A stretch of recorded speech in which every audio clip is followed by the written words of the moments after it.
oportunidade maravilhosa de estar junto com eles. Mas eu quero nessa oportunidade te perguntar se você sabe o quanto você vale.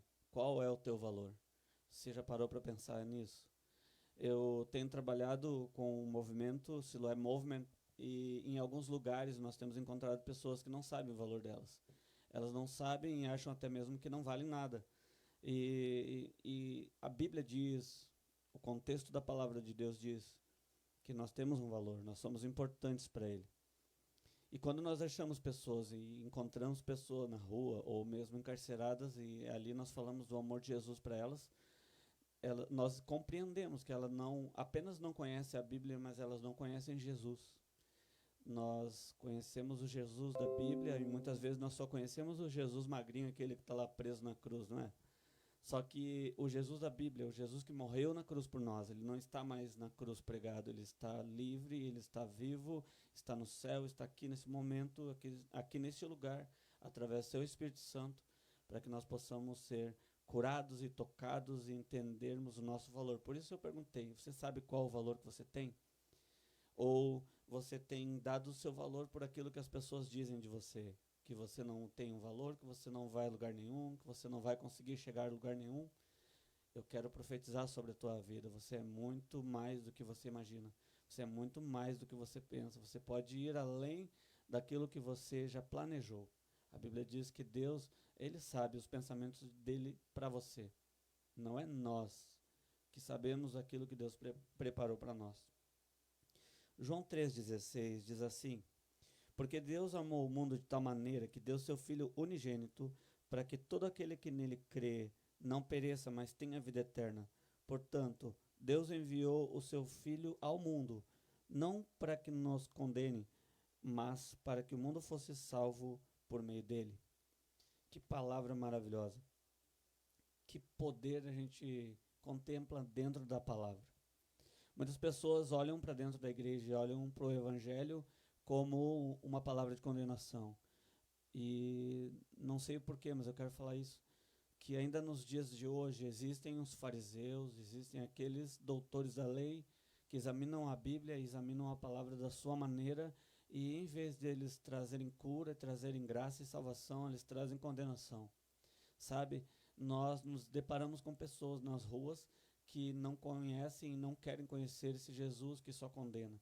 Um Jesus que não ama, um Jesus que não perdoa, mas eu sou resposta de oração e graças a Deus, Deus me curou e me transformou e me amou com meus pecados. O Jefferson também conheço a história dele e sei o quanto ele nos amou. Temos a nossa família abençoada, a minha casa, meus filhos servem ao Senhor, a minha esposa prega a palavra de Deus e tudo isso porque ele me amou.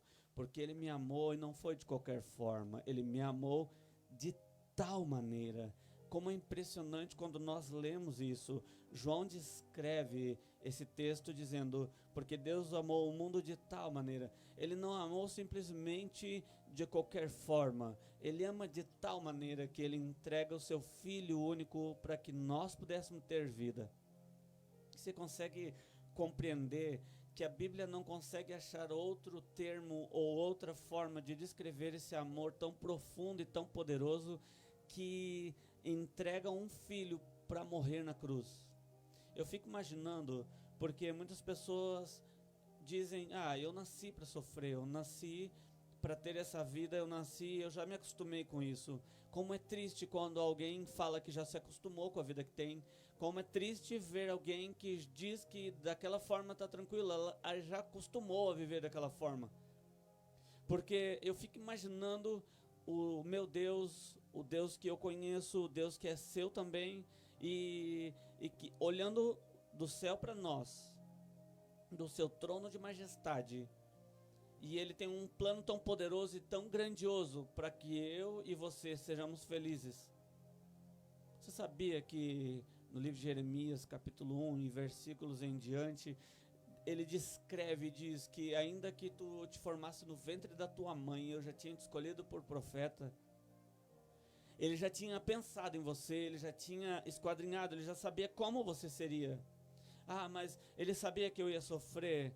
Ele deu um livre-arbítrio. Enquanto eu vinha para cá, eu vinha conversando com Deus sobre isso. E ele me falou que as pessoas sofrem pelas escolhas que elas fazem. Deus, ele planejou um plano muito poderoso para você, uma família abençoada, filhos abençoados, um projeto de prosperidade financeira para você. Mas então, por que pessoas estão na rua? Por que pessoas estão presas? Pessoas estão sofrendo tanto? Se esse evangelho é amor, se Deus é amor, é porque Deus não pode interferir no teu livre-arbítrio. Ele não pode interferir nas tuas escolhas. Ele pode interferir quando você chega até Ele e diz que estava com saudade da casa do Pai, que você abre o teu coração e pede perdão dos teus pecados, das tuas falhas, e Ele te recebe, restaura a tua vida, restaura o teu casamento, mesmo que ele já tenha sido destruído. Você consegue entender isso?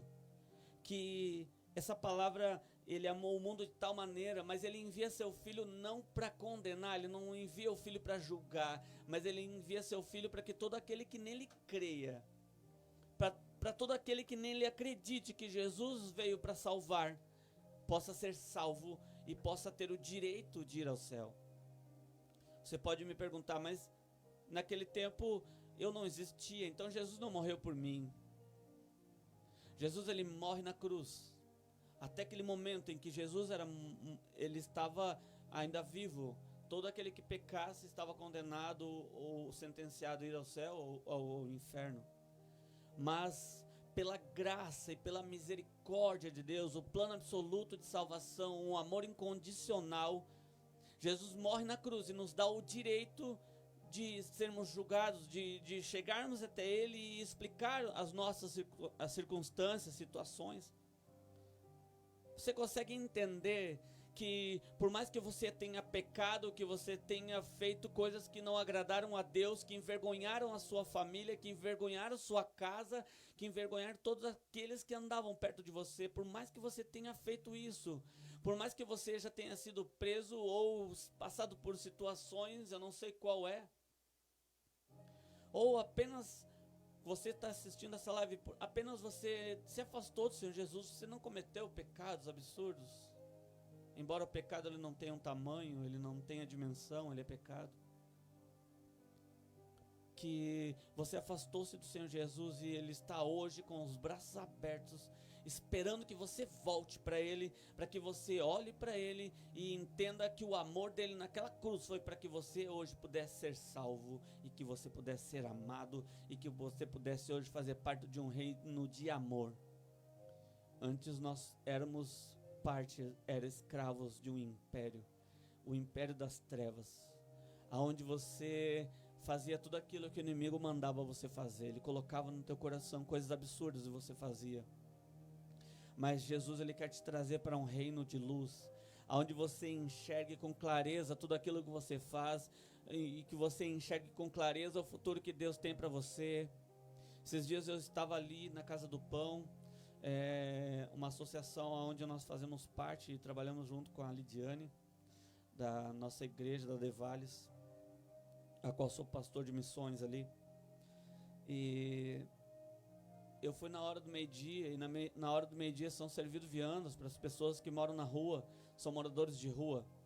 E um dos jovens, enquanto eu estava falando sobre sonhos, eu estava questionando eles sobre se eles não têm mais sonhos, se eles não pensam em nada de futuro. Um jovem, eu olhei para ele e senti de perguntar: qual seria teu sonho, qual é o teu plano, o que tu planejou para você? E ele disse para mim: eu sou formado em logística, eu sou formado, o meu sonho seria trabalhar em uma empresa e ser, gerente de logística. Eu disse: mas você ainda tem futuro? Ele disse: não, agora é tarde demais, eu já tenho 22 anos, 20 e poucos anos. Você consegue entender que quando nós estamos na escuridão, parece que nossa pouca idade já é o fim de vida, fim de carreira, não tem mais futuro.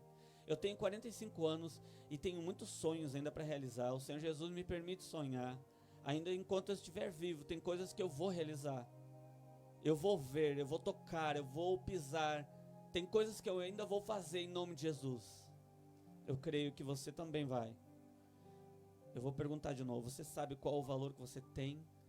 Você consegue compreender que a morte da cruz foi por você, foi por mim, foi para que nós tivéssemos um futuro? eu queria que você parasse para pensar sobre isso. Eu quero fazer uma oração junto com você. Queria liberar uma oração sobre a tua casa. Se você não sabe mais orar, ou você não sabe orar, eu queria que você apenas fechasse os teus olhos e recebesse. Eu sei que você pode estar pensando, mas o que o Jefferson inventou? Tem um cara barbudo pregando bem no meio da live. Cara, deixa Deus falar contigo. Ele achou esse momento para falar contigo. Ele achou esse momento para te amar e dizer o quanto você é filho amado dele. E que nenhum pecado, nenhum passado, nada que possa ter vindo sobre a tua vida te afasta do amor de Jesus. Corre para ele enquanto há tempo. Corra para ele enquanto há tempo.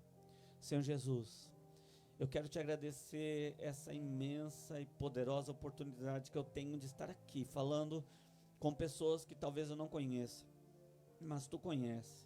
Tu sabe quem está assistindo, quem pode estar assistindo essa live agora. Eu quero te pedir, Pai, com o mesmo amor poderoso que tu me amou, que tu me resgatou de onde eu estava, do lamaçal de pecado, e tu me trouxe hoje aqui, nesse lugar de honra, onde eu estou ministrando a tua palavra, onde eu estou sendo instrumento nas tuas mãos, eu estou sendo ferramenta, Senhor Jesus, nas tuas mãos. Eu quero te pedir, Deus, traz a lembrança dessas pessoas que estão assistindo, do tempo que elas cantavam na tua casa. Traz, Senhor Jesus, na lembrança do tempo que elas se preparavam em casa para levar o melhor louvor a ti. Traz, Senhor, na lembrança o tempo em que elas preparavam as melhores pregações e quanto tu falava com a igreja através deles, Pai. Traz a lembrança, Deus, do tempo que tu prometeu um casamento perfeito e hoje tudo está destruído e essas pessoas não conseguem olhar para ti como um porto seguro, elas não conseguem olhar para ti, Senhor Jesus, com esperança. Tira, Deus, essas lentes que o inimigo colocou na vista delas, para que elas possam te olhar de novo com os braços abertos, esperando a volta delas para ti. Deus, que essas palavras sejam sementes que sejam plantadas no coração, Senhor Jesus, de cada um que está assistindo agora, em nome de Jesus eu te agradeço. Amém, Jesus. Muito obrigado. Deus abençoe a tua vida, que essas palavras reflitam no teu coração e que ainda amanhã você esteja pensando nessas palavras que causem efeito na tua vida. Obrigado, Jefferson. É um prazer. Eu queria cantar um rap contigo, mas não sei, então não adianta. Eu vou estragar a tua live. Faz improviso aí. Eu não sei cantar, então não vou só te atrapalhar, cara. Só posso te agradecer de verdade. Só Deus sabe o quanto que eu tenho de carinho pela tua pessoa, por tudo que foi, né? São acho que 12 anos já. Meu padrinho de casamento, meu primeiro pastor.